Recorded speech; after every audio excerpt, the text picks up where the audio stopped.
Yes, boys, welcome back to FK Sports. Brighton 2, Manchester United 1. There's so much to get into in this game, boys, and where do you start, man? I don't even know what emotion I'm feeling right now, boys. Disappointment, of course, but just absolutely fuming, man, the way the game went. I mean, listen, I think the first half we did shade. Obviously, Eric Ten Hag picked an unchanged lineup from the Fulham game, which... Listen, I mean, we all want De Ligt in. We want De Ligt in, and we need to see De Ligt in. And the fact that when he gets on the last, 13 minutes of the game... Don't really get that, man. I don't really get that. Centre-backs especially, they need rhythm. And if, he's obviously the future alongside Martinez for our centre-back partnership, alongside Euro. The three of them are fighting for two spots. Maguire, will get on to his incident in a minute. But, first of all, why is he not starting that game, man? And I thought Garnacho, obviously, you get on later in the game. He should have started as well. They didn't start, unchanged lineup. I mean, you can understand it. We beat Fulham last week. Unconvincingly, yes, but we beat them. So Eric picks an unchanged side. Enter the game. I did think we shaded the first half. There wasn't loads of chances. I mean, our probably most notable chance was obviously the low cross to Ahmad, which he should have did a lot better, man. I think Ahmad had a little bit more time than he thought. But, I don't know where he could have took a touch or not, but his technique, he had a little bit more time to measure the shot and let himself down there. And I didn't think Ahmad played particularly well, but he wasn't the only one. I'm certainly not going to go in on him after that game. One of our young players, certainly not. Plenty more poor performers in that game. Title in the thumbnail, boys, same old, same old. It really does ring true, man. I mean, listen, last week, opening day of the season, you've got the vibes. We get the opening day win, albeit a late Zirkzee goal. And yet again, why did Zirkzee not start today? We lacked that focal point yet again today, man. Where the first half, yes, there was periods of intricate football, nice build-up play. Now, obviously, the patterns of play were counter-attacking. Largely, it was largely counter-attacking periods of play, which we know that's the type of side we are. Obviously, we're trying to translate into a more build-up style of play, where we're playing out from the back with the likes of Onana and our back four translating into midfield. But the minute, when we're doing that, it's obviously going to take a lot more time. But obviously, we know it's a complete process for that, and we're nowhere near, there at the minute of doing that successfully and consistently. But, so the counter-attacking style, it's still there. We've sat through many, many years of that, under many managers as United fans over the last 3 years, under Ole, under Jose. We all know what that type of football is like. It's not easy on the eye. It wasn't today. And but last week it was the same, but we got the win, so you kind of brush over it a little bit. But yeah, as I say, I think we edged the first half. It was a first half of very low chances. Second half starts. He brings Zirkzee on, which needed to happen, although it didn't really have the desired impact. And I'm not talking about the goal that obviously was ruled out, but it just means generally he didn't have that impact that we hoped as United fans that he would have today. It just didn't happen, but it needed to happen, man. Zirkzee should have started and De Ligt should have started, but as I say, I understand why he kept the same team as against Fulham, but we got to talk about the Maguire goal, boys. We just got to talk about it, man. I mean, how the fuck, right, is he not clearing that ball? When you watch it in real time, right, and I'm actually getting pissed off as I it's like Maguire-itis. I'm getting pissed off here as I talk about him. Listen, I can sit here and rant, but that's not my style. I'm not going to sit here and rant and rave about Maguire. Listen, we know he's a limited defender. He played well last week against Fulham. Continued the side again today in an unchanged lineup. Listen, he didn't do awful, but he's limited, as I say, and it limits the way we play out. De Ligt, as I mentioned at the start of the video, he should have started.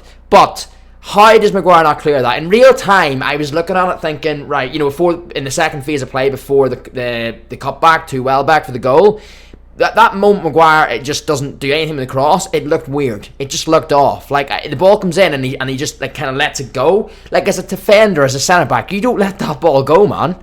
You do not let that ball go, because for all he knows, there's a player coming in with a tap in there and then. Now, luckily in that instance there wasn't, but then obviously second phase of play, the ball gets put out, goes all the way out left, cut back, Maguire can't intercept it, and Welbeck has a tap in, man.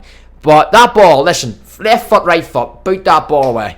Corner, throw in, wherever. He lets it go, and in the moment it just looked weird, and then 5 seconds later we've conceded, and we're down. And it's just like stupid mistakes like that cost us big time, man. And as I say, De Ligt, 13 minutes into the game, I don't get that at all. Centre-backs need rhythm. Any player needs rhythm in a side, right? Cheaty transfers when you're bringing them in. Okay, it's all right settling into the league, but defenders need rhythm and they need games. What's the move here? So yeah, Maguire, as I say, it puts even more emphasis. I mean, if Maguire plays well again today, it's like, right, De Ligt, we want to see De Ligt starting next game, but at least Maguire played well again. But today, his big mistake cost us the first goal. That's the reality of it, man. Obviously, we got back into it. We had the good response straight after, obviously with the disallowed goal, the first of 2 disallowed goals in this game.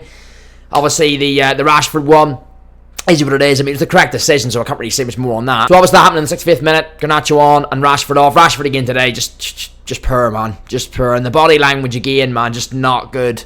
Not good. Nah, I love Rashford, man. All the years we've had him, and it's been an up and down journey for him, man. But I really hope this is a big season for him. But the early signs aren't great. You got to be honest, because we beat Fulham last week and he wasn't great.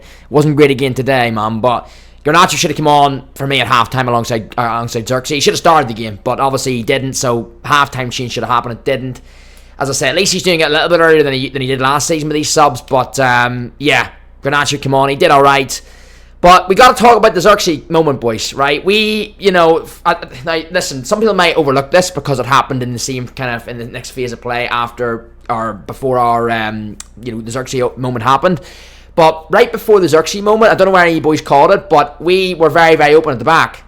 The moment before, we went forward, broke forward, Bruno overlapped, and the ball went into Zirkzee for the goal. The moment before that, we were so open, man. If Brighton had more clinical attack, they really would have punished us there. If that was a Man City or a Liverpool or an Arsenal, if you watch the phase behind it, if you get a chance to rewatch the game, if you want to, not that you would want to, but if you're an United fan, but I'll certainly be going nowhere near the game. But yeah, that moment before really worried me as well, because it's the 65th minute. We're back in the game 1-1, and it's naivety, if that's even a word. Like, it's just stupidity. We're putting all our men forward in the moment before. And Brighton, if they took the chance better, they're through on goal with an opportunity, because we had like 2 centre backs completely split and well back, and there was 2 other Brighton forwards, probably Menta and probably Matoma, going right through, man. So, but Brighton played that better. They have a goal scoring opportunity. They didn't. The attack broke down. The ball broke down, and then we attacked. Obviously with like a 4-on-3. Bruno overlaps. It's a good goal. Listen, it's actually just so infuriating, because obviously rules are rules. First things first. So, I'm not going to sit here as a United fan and go, we've been hard done by or anything, because at the end of the day, rules are rules, and it's as unfortunate as it is that Zirkzee's knee is before it's on the line before the ball goes in over the line, and obviously the goal's ruled out. It's as infuriating as that is. Rules are rules. So let's put that to bed. That's fine, but it's just infuriating because it doesn't affect the goal anyway. Garnacho's shot's going in. We played the ball brilliantly. I was worried when it came to Bruno. I thought, right, he's made the desire here to get the overlap and run. Don't shoot. He didn't shoot. He's seen the extra pass, played it back post. Everything about the move was perfect on the attack. We utilised our forward players perfectly, which we don't always do, man. We know poor decision making amongst our forwards and wide players is a common theme. So today, it was still the same, but in that instance it wasn't. It was a good choice of passes and movement, and it was a good goal. But it's just absolutely infuriating that it was ruled out, and that it was, as I say, Zirkzee. He's on the slide. He can't stop himself, and the ball is on the line. It doesn't quite go over before it hits his knee. So it's just, and I gotta say it, and I know it's cliche, but the game is different if that goes in. Because we have a 2-1 lead going into the last quarter of the game, and listen, who knows what happens? Maybe Brighton come back and win it 3-2. You just don't know. But and listen, we'll hold our hands up as United fans. We know we're not the best at seeing out leads. We're not the best at game management. But if we have that lead, it gives us something to hold on to. And we just, it was. It's infuriating that, as I say, that moment happened and the goal didn't count. Effectively for Brighton, that's like them scoring a goal, and they went on. Game was even for the next 20 minutes or so, and then we got to talk about the game winner, boys. João Pedro at the back post. Take all the time you need, because we're going to give it to you. Common theme again, last season, back post defending. Who was there at the back post marking João Pedro? I mean, baffling in the last couple minutes of the game. No one's marking at the back post. João Pedro, right, had all the time to measure that finish. All the time in the world, man. The ball's just, it probably seemed to him like it was coming in slow motion, because he had all the time in the world just to see it, place his header, and game's lost. Really, really frustrating, man. And listen, I don't know what it is. We just can't win 2 games in a row to start the season off. Would have been nice tonight, Saturday evening, 6 points in 2 games, going into Liverpool next week where, listen, we're home, but it's going to be a very, very difficult game. And, Liverpool a bit of buzz about them right now with Arne Slot in charge, and, a positive future ahead for them. Now, we know we can show up in big games against our rivals, but realistically, we needed 6 points in today. We really, really did, and because going into Liverpool next week, who knows what will happen. We've got something happen after the international break, which should be a win. It's away from home, but it should be a win. But we really need 6 points, because Liverpool next week we know is going to be tough, and if we lose that would have been 6 points from 9. Now if we lose that, it's 3 from 9. And that's the really, really, really frustrating thing, man. And we don't have a good record at Brighton away. We really don't. At the Amex, we've struggled there in recent years. Have a couple of really, really embarrassing performances as well. So, yeah. Final thoughts, boys. Listen, just got it, man. I'm sure we're all the same as United fans. I mean, we know it's going to be a very up and down season for us. Maybe more downs than ups. Let's see how the season unfolds. There's still massive questions over many, many players. The window ends in a week. Let me know obviously what you boys think in terms of the window, and do you expect us to bring any more deals in? I mean, Ugarte looks very, very close. We know it's going to be a long season of ups and downs. We know that, but it's just gutting early in the season to lose, and to lose in the way we did today.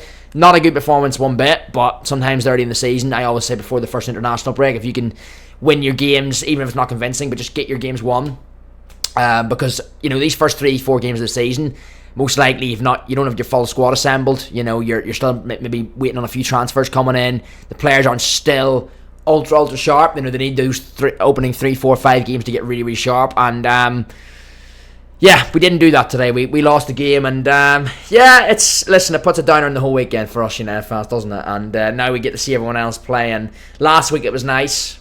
You watch your team win, and you can enjoy the rest of the weekend of football. Playing the early game on the Saturday and you just losing, it just ruins the whole vibe, man. So listen, we go again at Liverpool next Sunday. It's gonna be a big one. Players need to bounce back, but the similar themes, boys. Similar themes, same old, as it says in the thumbnail. Let me know your thoughts. Make sure you get them in the comments, Bam. But just got it. Silly mistakes, same old silly mistakes costing us again. But yeah, we're going to be doing these match reactions all through the channel, all through the year, throughout the Premier League season, and not just for United. Obviously, it'll be United with me, obviously, as an United fan, but, we're going to have, obviously, different match reactions to different games as well, as bonus ones for you boys also. So, get subscribed. If you're seeing this for the first time, get subscribed if you're new to the channel. In the comments, let your boy know your thoughts on today's game, man. Yeah, appreciate you boys watching as always, and I'll catch you in the next one. Peace out.